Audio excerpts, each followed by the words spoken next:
Hi friends, ഞാൻ 9 മാസത്തിന് മുമ്പേ നട്ട ഡ്രാഗൺ ഫ്രൂട്ടിൻ്റെ വിളവെടുപ്പാണ് കാണിക്കുന്നത്. 9 മാസത്തിന് മുമ്പേ ഗ്രീൻ ലൈഫ് എന്ന് വാങ്ങിയ ഡ്രാഗൺ ഫ്രൂട്ടിൻ്റെ തൈകളിൽ നിന്നും കുറച്ച് തൈകളും ടെറസിൻ്റെ മുകളിൽ നട്ടിട്ടുണ്ട്, കുറച്ച് തൈകൾ കീഴെ തറയിൽ നട്ടിട്ടുണ്ട്. അതിൽ നിന്നും മുകളിൽ നട്ടിരിക്കുന്ന തൈകളിൽ നിന്നും വിളവെടുത്തതാണ് ഇന്ന് കാണിക്കുന്നത്. നല്ല ഇത്തിരി വലിപ്പമുള്ള ഫ്രൂട്ട് തന്നെ, പക്ഷേ ടേസ്റ്റും ഉണ്ട്, നല്ല ടേസ്റ്റും ഉണ്ട്, നല്ല ഇനിപ്പുമുണ്ട്. പിന്നെ നമ്മൾ ആദ്യത്തെ ഫ്രൂട്ട് ആയതുകൊണ്ടായിരിക്കും എപ്പോഴും നമ്മൾ ടെറസിൻ്റെ മുകളിൽ പോയി നോക്കണത്, ആ കായ ഫ്രൂട്ടിനെ പിടിച്ച് നോക്കണം. അങ്ങനെ ഭയങ്കര സന്തോഷമായിരുന്നു.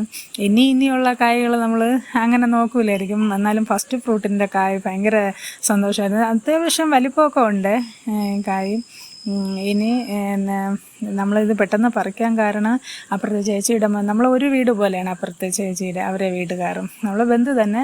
അവർ മോനാണെങ്കിൽ അവർ ഇതിന് ജോലിക്ക് പോകാൻ വേണ്ടി നാളെയാണ് പോണത്, അവൻ ആർമിയിലിരിക്കുന്നത്. അപ്പോൾ അത് പോണതുകൊണ്ട് അതിന് മുമ്പ് നമ്മൾ ഇതിനെ അവനെ അറുത്ത് കൊടുക്കണം. അപ്പം ഇപ്പം അവന് കൊടുത്തില്ലെങ്കിൽ അടുത്ത് ഈ ബാക്കി നിൽക്കുന്ന ഫ്രൂട്ടും അവന് കഴിക്കാൻ പറ്റില്ല. അവൻ ഇനി 6 മാസം കഴിഞ്ഞേ വരത്തുള്ളൂ. അപ്പോൾ അത് കൊടുക്കാൻ പറ്റില്ല. അപ്പോൾ നമ്മൾ എല്ലാവരും കൂടെ ഫാമിലിയായി കഴിക്കാം എന്ന് വിചാരിച്ചിട്ട്